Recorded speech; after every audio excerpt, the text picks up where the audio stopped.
नमस्कार, मैं हूं आपके साथ मयंक। आज 1 तारीख है और इस वक्त की बेहद अहम खबर आ रही है। ईरान ने बड़ा मिसाइल अटैक किया है कुवैत के ऊपर और बताया जा रहा है फतह मिसाइल फायर की गई है ईरान की तरफ से, आईआरजीसी की तरफ से, और कुवैत में एक एयरबेस को तबाह कर दिया गया है। ये वो एयरबेस है जहां से अमेरिका की तरफ से हमले किए गए। देखिए, ये अब से थोड़ी देर पहले की ही खबर है। आज सुबह के वीडियो में मैंने आपको बताया था कि किस तरह से अमेरिका के कई ड्रोन्स गिरा दिए हैं ईरान ने। उसके बाद अमेरिका की तरफ से ईरान के 3 द्वीपों पर हमले किए गए। गोरुक पर हमला किया गया, सिरिक पर हमला किया गया और केशम आइलैंड्स पर हमले किए गए। इन तीनों द्वीपों पर टॉम हॉक मिसाइल से हमला किया गया, ऐसा बताया जा रहा है, और फाइटर जेट का भी इस्तेमाल किया गया। ड्रोन अटैक्स भी किए गए अमेरिका की तरफ से, और इस हमले का जवाब ईरान की सेना ने महज 1 घंटे के अंदर दे दिया। और जो जानकारियां सामने आई उसके मुताबिक कुवैत के एयरबेस का इस्तेमाल किया गया हमला करने के लिए ईरान पे। देखिए, कुछ दिनों पहले भी ऐसा ही हुआ था, कुवैत की तरफ से एयरबेस का इस्तेमाल करते हुए हमला किया गया था और ईरान ने जो है वो मिसाइल दाग के अमेरिकन एयरबेस को तबाह किया था। अब एक बार फिर कुवैत के एयरबेस का इस्तेमाल किया गया और जिस एयरबेस का इस्तेमाल किया था उसके ऊपर फतह मिसाइल दागी है ईरान ने और उस एयरबेस को तबाह कर दिया है। देखिए, इस वक्त की बेहद अहम खबर, और इस हमले के बाद एक बार फिर अमेरिका और ईरान के बीच तनातनी बढ़ गई है और युद्ध जैसी स्थिति है।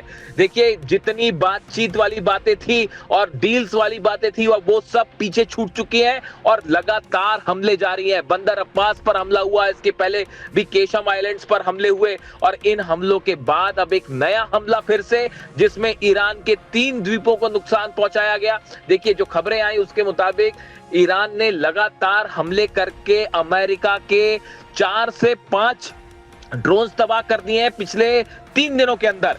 ये वो ड्रोन्स हैं जो ईरान के द्वीपों की जासूसी करने के लिए भेजे गए थे।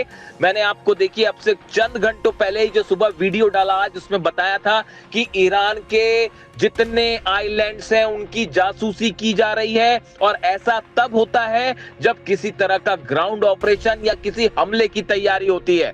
देखिए, अमेरिका बार बार ईरान के उन मिसाइल लोकेशंस को पता करना चाहता है जहां से मिसाइल लॉन्चर्स हैं, मिसाइल्स फायर की जाती हैं, जो ड्रोन स्टेशंस हैं उनका पता करना चाहता है। इसीलिए ये ड्रोन्स भेजे जा रहे हैं जासूसी करने वाले। और आप देखिए, ये जासूसी ड्रोन्स जाते हैं, उसके बाद हमले हो जाते हैं। बिल्कुल ऐसा ही हमला बंदर अब्बास में हुआ। इसके पहले हमला केशम आइलैंड पर भी इसी तरह के हमले किए गए थे, तेहरान में भी हमले किए गए थे।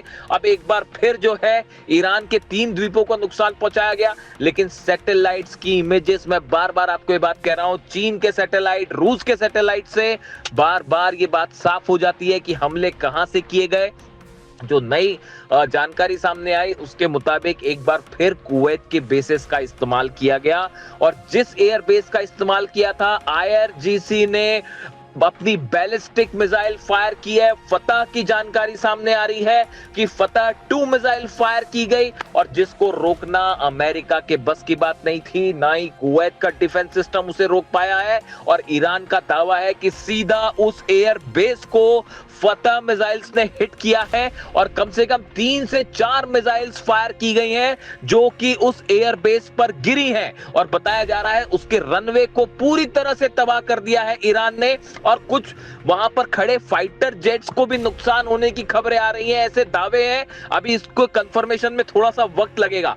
लेकिन देखिए, ईरान, मैंने आपको सुबह ही इस बात को बताया था कि ईरान की सेना के हाथ में कंट्रोल होना इसीलिए जरूरी है क्योंकि लगातार अमेरिका की तरफ से, इजराइल की तरफ से बातचीत के नाम पर धोखा हो रहा है। बार बार ये खबरें सामने आती हैं कि कोई बातचीत होने वाली है, डील की तैयारी हो रही है, कोई ड्राफ्ट तैयार हो रहा है। इस बीच हर बार धोखा करते हैं डोनाल्ड ट्रंप और अमेरिका और हमले कर देते हैं। पिछले 15 दिनों के अंदर ये चौथा हमला है जो बिना किसी उकसावे के किया गया।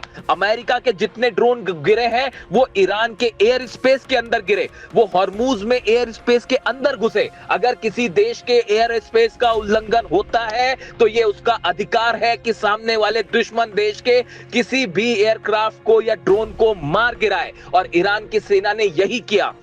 देखिए बार बार ईरान की सेना की तरफ से ये वार्निंग्स दी जा रही है कि हॉर्मूज में अगर आप हमारे वाटर्स के अंदर आते हैं, बिना हमारी परमिशन के आते हैं, तो आपके जहाजों को तबाह कर दिया जाएगा, आपके टैंकर्स को हिट किया जाएगा।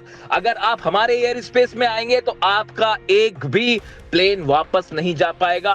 ईरान ने अपना खुद का एयर डिफेंस सिस्टम डेवलप किया है, जिसकी ताकत हमने पिछले 10 दिनों में देखी और जिससे पूरा अमेरिका और इजराइल हैरान है। और अब देखिए वही एक बार फिर से 3 द्वीपों को टारगेट किया गया। ये साफ था, जिस तरह से ड्रोन्स भेजे गए, जासूसी ड्रोन्स भेजे गए, MQ-9 रिपर ड्रोन्स भेजे गए, इससे ये साफ था कि किसी ना किसी तरह के हमले की तैयारी चल रही है। और बार बार अमेरिका ईरान के उन लोकेशंस को पता करता है जहां से मिसाइल्स फायर होती है और उन्हें ही तबाह करने की कोशिश की जा रही है। देखिए ये एक रणनीति के तहत हो रहा है। जिस तरह से इजराइल लगातार लेबनान पर हमले कर रहा है, गाजा पर हमले कर रहा है, ये हमले एक पॉलिसी के तहत होते हैं कि सामने वाले देश को आप लगातार उलझाए रखें। बिल्कुल ऐसा ही काम अब अमेरिका की सेना भी कर रही है। देखिए डोनाल्ड ट्रंप हॉर्मूज में कुछ नहीं कर पा रहे, अपने जहाजों को नहीं निकाल पा रहे हैं, हॉर्मूज को खुलवा नहीं पा रहे। ऐसे हालात में लगातार ये साबित करने की कोशिश हो रही है कि अमेरिका अभी भी पावरफुल है और ईरान के ऊपर लगातार हम हमले कर रहे हैं, ये दिखाने की कोशिश हो रही है। जबकि हकीकत ये है कि आप नोट करिए, पिछले 15 दिनों के अंदर चौथी बार ऐसा हुआ कि जब हमला हुआ और चंद घंटों के अंदर ही, बल्कि चंद मिनटों के अंदर ईरान की सेना ने पलटवार कर दिया और जबरदस्त पलटवार किया गया। पिछली बार भी जो है फतह मिसाइल का इस्तेमाल किया गया था कुवैत पर, और इस बार फिर फतह मिसाइल से जोरदार हमला किया गया है और बताया जा रहा है इससे खासा नुकसान हुआ है। देखिए अब हालात ये हैं कि इन नए हमलों के बाद एक बार फिर उस ड्राफ्ट की जो चर्चा हो रही थी, तमाम कंडीशंस की चर्चा हो रही थी, डोनाल्ड ट्रंप का बयान आया पिछला कि न्यूक्लियर डील को लेकर विस्तार से एक बड़े ड्राफ्ट पर प्लानिंग हो रही है।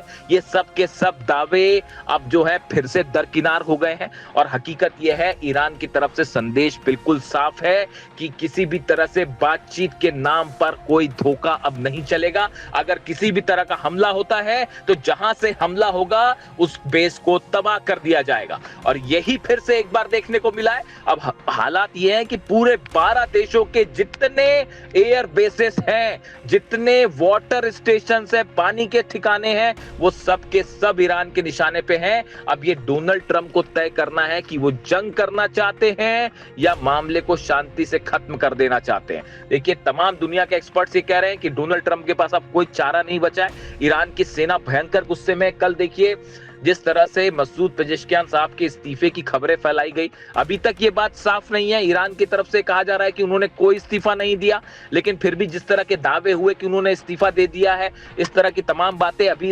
इसके बारे में तस्वीर अभी भी साफ नहीं है। इसीलिए हम बार बार इस बात को कह रहे हैं कि कोई भी खबर अगर ईरान से आती है, जब तक ईरान की सेना IRGC उस पर मुहर ना लगा दे, तब तक उस खबर पर आप विश्वास ना करें।